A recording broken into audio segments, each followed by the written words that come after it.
երեք Գյումրիում ձեր մասնակցությամբ միջադեպ տեղի ունեցավ լրագրողների հետ, դուք գինովցած էիք եւ լրագրողներին հայոյում էիք, վիրավորում էիք, փոշմանել եք այսօր ձեր արարքի համար։ Ան Գաբրիելյան լուր այսօր։ Լուրը։ Այո։ Այսինքն փոշմանել եք, զգացվում է, որ փոշմանել եք ու չէիք ուզի, որ այդ միջադեպի մեջ հայտնվեիք, ճիշտ է։ Ներողություն կխնդրեք մեր գործընկերներից։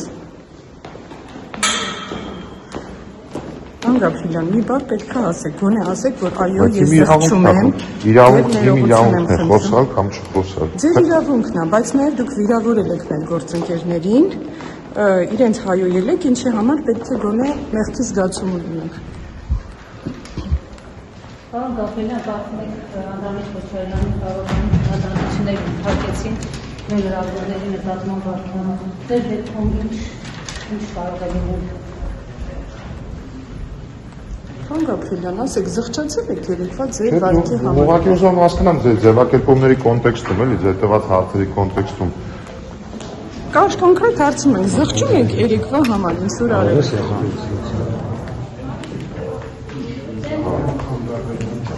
Պարոն Գաբրիելյան, ընտրությունների արդյունքներն են այդպիսի վարդության մեջ ծեսրել, թե ամեն դեպքում, որտեղ ավելի վաղ էլ տեսանյութ կար, որտեղ որ դու գինովցած էիք, ոչ միայն այդ պահին։ ՀՊ-ում քննարկում եղել է այս մասով, պարոն Գաբրիելյան։